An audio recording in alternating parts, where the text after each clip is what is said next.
حضرت شفیق بلخی رحمت اللہ تعالی علیہ اپنا ایک واقعہ پیش کرتے ہیں اور فرماتے ہیں کہ میں جب سفر حج پر نکلا تو راستے میں میری ایک شخص سے ملاقات ہوئی اور اسے جب میں نے سفر حج پر دیکھا تو میرے استجاب کا عالم کچھ اور ہی تھا۔ میں اسے دیکھ کر حیران اور صدر رہ گیا۔ وجہ کیا تھی کہ وہ بندہ اپاہج تھا، وہ بندہ چلنے سے معذور تھا اور گھسیٹ کر چل رہا تھا، گھسیٹتے ہوئے اپنے راستہ طے کر رہا تھا۔ جب میں نے اسے دیکھا تو بڑا تعجب ہوا۔ میں اس کے قریب آیا اور میں نے اس سے پوچھا، بھائی کہاں سے آئے ہو اور کدھر کا ارادہ ہے؟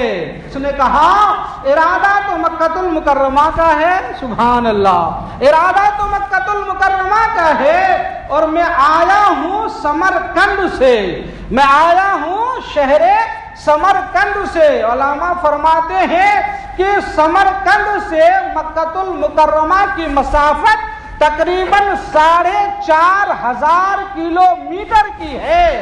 اللہ اکبر۔ میں نے اس سے کہا کہ کتنے دنوں سے اس سفر پر آپ چل رہے ہیں؟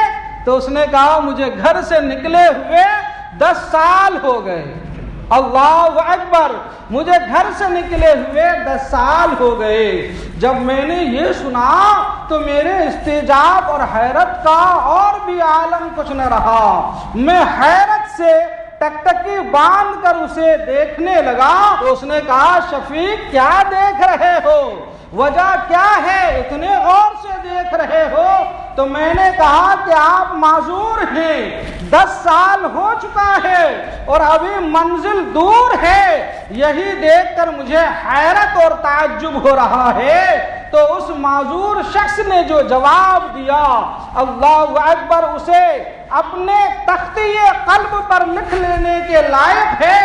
اس نے کہا، اے شفیق بلخی سنو، میرے منزل کی دوری سے حیرت نہ کرو، اس لیے کہ میرا ارادہ میرے منزل کو قریب کر رہا ہے، اور رہی میری مجبوری، رہی میری کمزوری، تو میری کمزوری کا مالک میرا خدا ہے۔ سبحان اللہ، میری کمزوری کا مالک میرا مولا ہے اور میرا ارادہ میری منزل کو قریب کر رہا ہے۔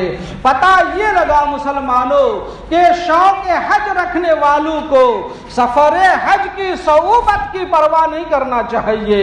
شوق حج رکھنے والے کو سفر حج کے مشکلات اور ان کی تکلیفوں کی پرواہ نہیں کرنی چاہیے۔